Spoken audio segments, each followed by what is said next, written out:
Chapter 3 of Sword in the Rose. Jadal was at his post in good time the next morning.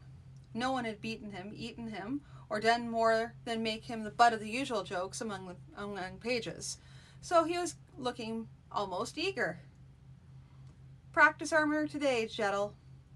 I intend to go out to strike at the Pels this morning. Is that wise? Melgothep was frowning. Gwalsor smiled.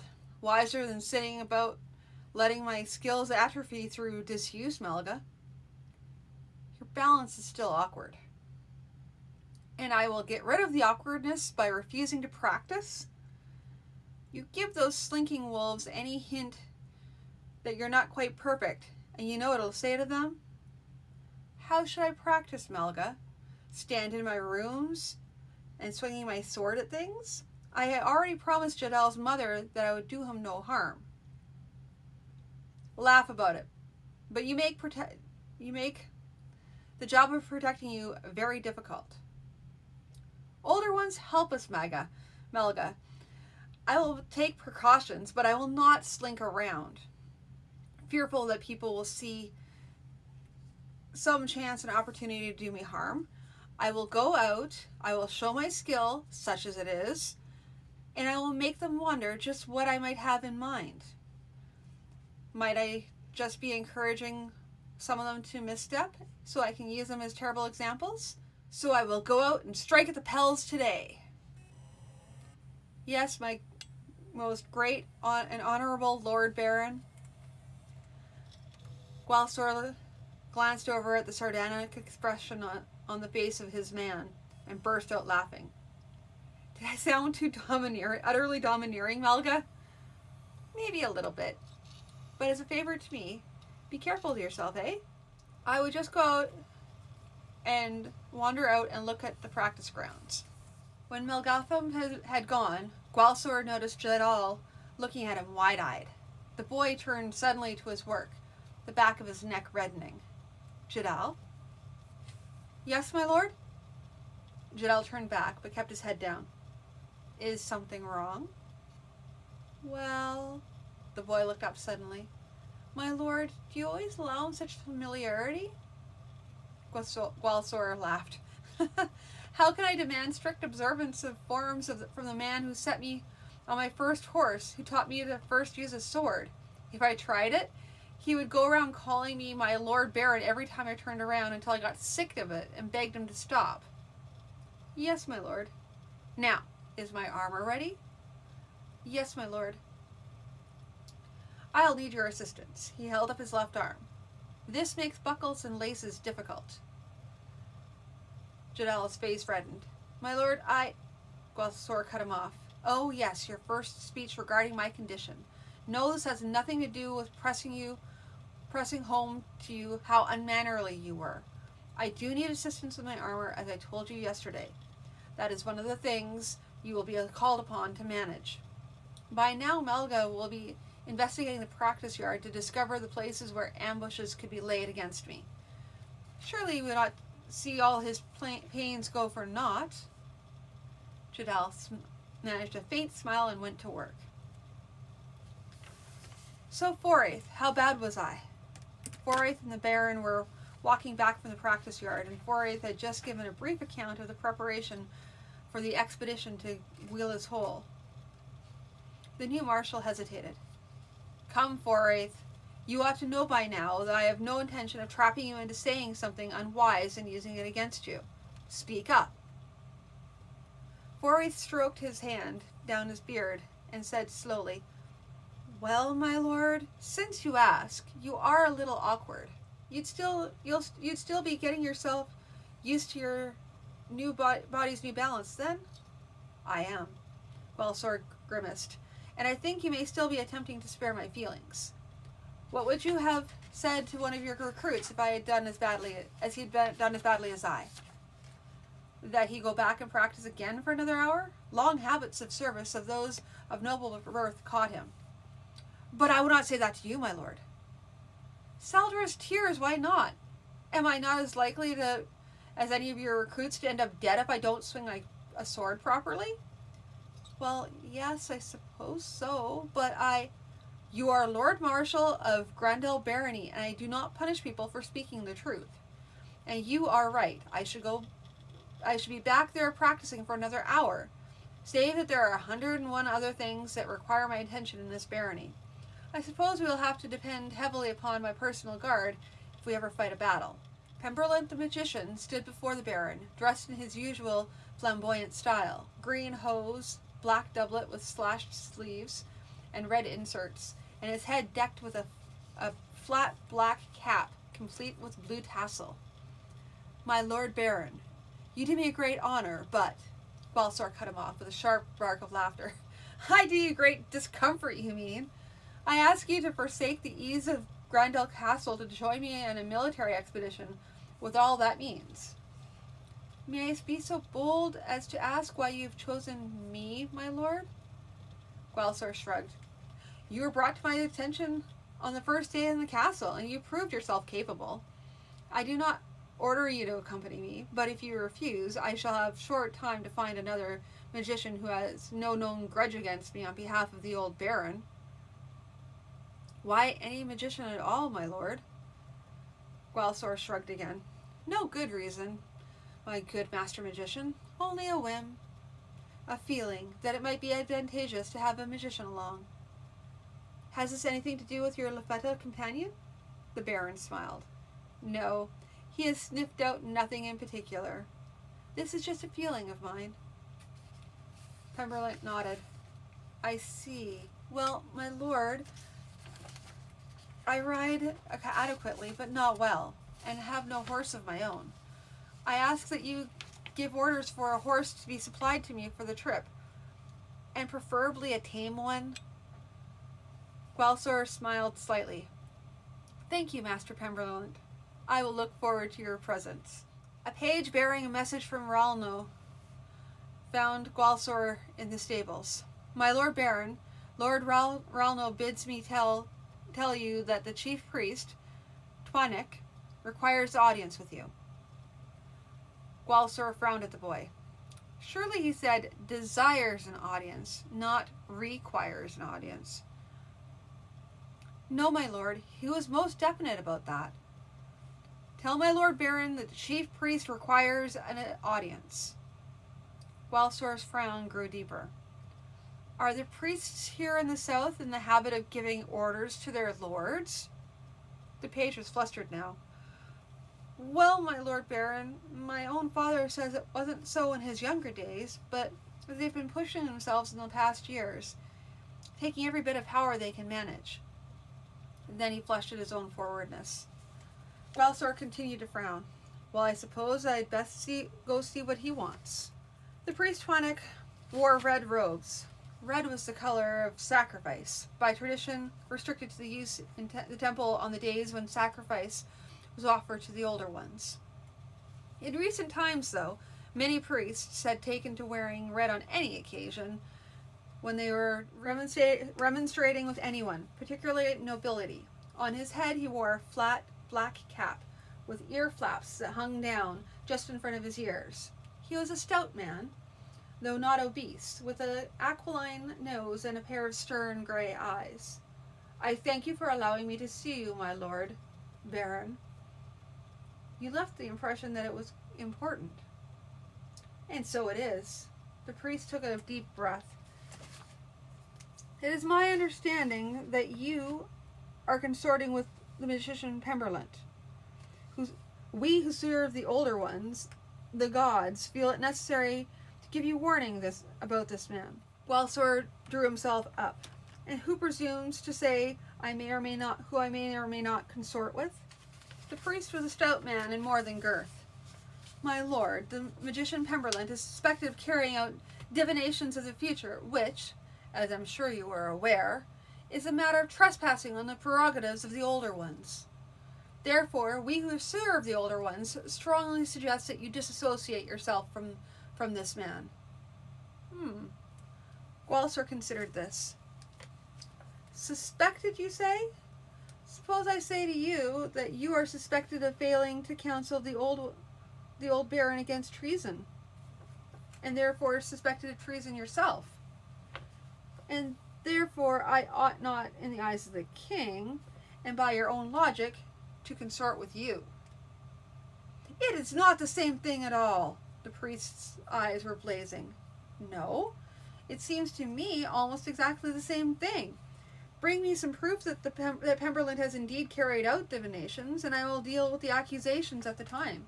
Until then, do not think to suggest who it is, and is not fit to give me advice and assistance. You are dismissed.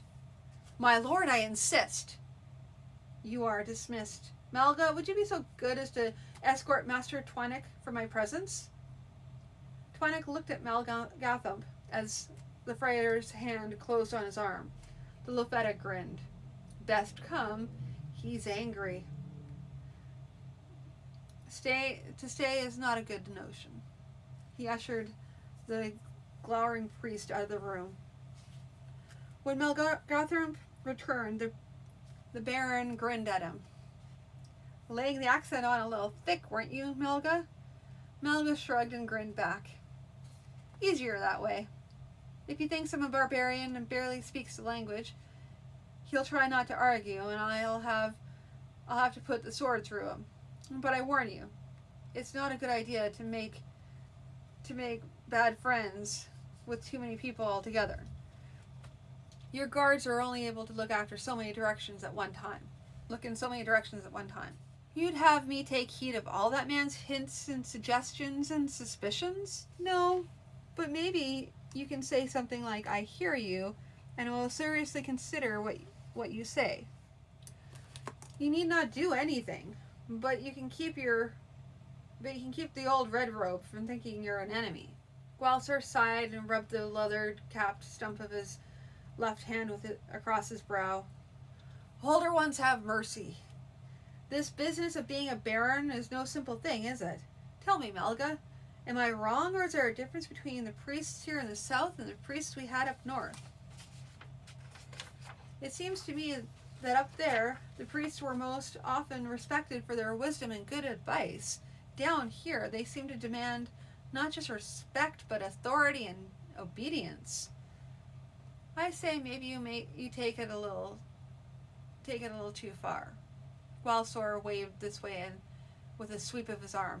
Oh, I'm not saying the North's perfect and the South has gone thoroughly decadent. And in the back of his domineering attitude, Chief Priest Twinek does have some concern for the possible response of the gods towards divining. But I think he takes it a bit far and uses it for his own ends. And all this business of divinations? Tell me, Melga, were there not people casting divinations in every village up north? And were there not a priest or two involved in it? I had heard that the people and the priests of the south had declared that it was against the will of the gods, but never thought it gone this far.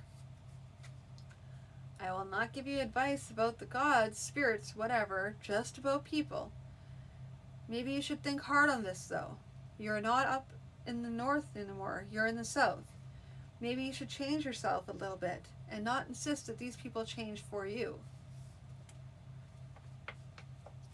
Gwalsor noticed Brennan's approach from across the ground where he was watching the recruits at their sword practice. He thought of her as much as an admirable woman, in many ways. Life had kept turning things around on her. She had had a good marriage to the brother of a baron, and she had a son. Then her husband was brought home on a litter, and her world shrank to only contain her son. Further circumstances had made her son the heir to the barony, which made her an important figure once more. But Rafael had let the prince convince him to join the rebellion. Suddenly the rebellion was over, her brother-in-law dead, and her world shrank again to only her son, whose future appeared doubtful. Instead of fleeing home to her father, she had stayed at Grandal. From what he had seen and heard about her, it was not merely a matter of paralysis. Such a flight might have well drawn the new baron's attention to the matter, possibly involving her father in some kind of situation which he, as a minor knight holder in a neighboring barony, could ill afford. While he might have hidden away when he rode in, she had undoubtedly considered this and decided against it.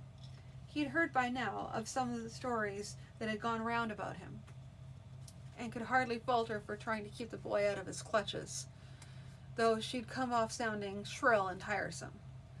And worse still, the tone that had been set between the two of them, so that she remained antagonistic to him.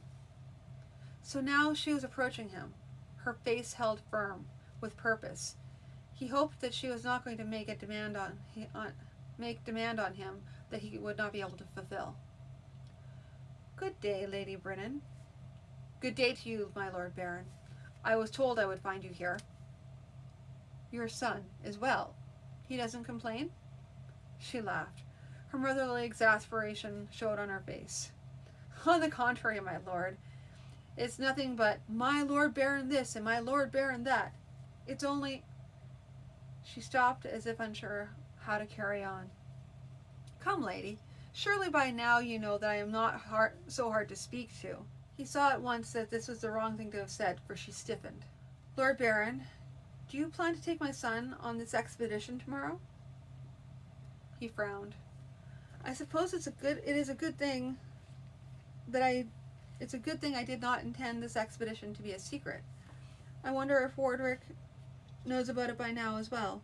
"My Lord Baron," she persisted, "do you plan to take my son?" "He is my page. He is old enough to come along. Absent some good cause, he will accompany me, yes." "Could you not leave him, my lord? He is my only son." "Did he ask you to come to me?" "Of course not. He's eager to go. But he's only a boy, my lord."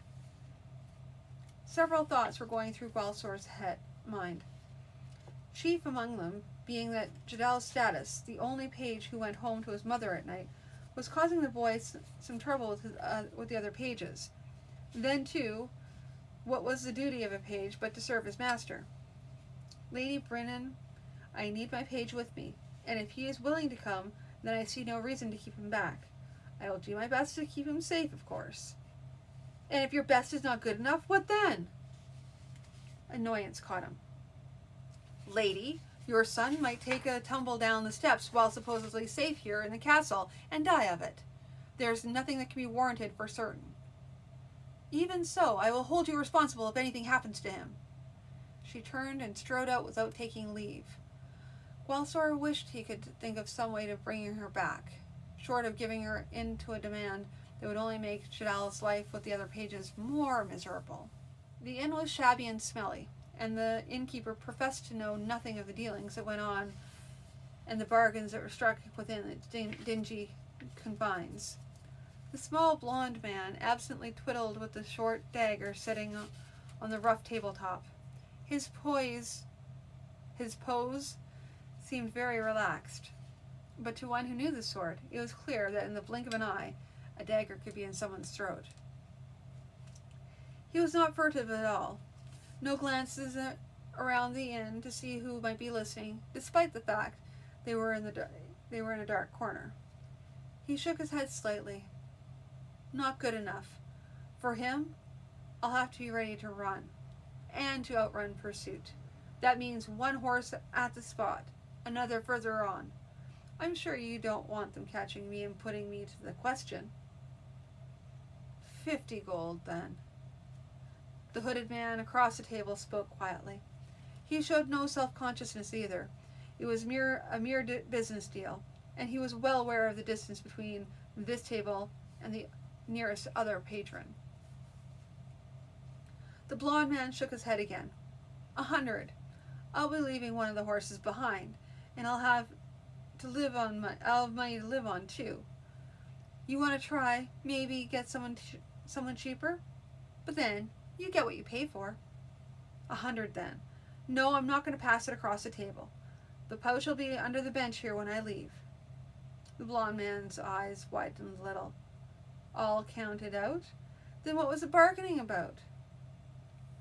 The hooded man shrugged. "You never know.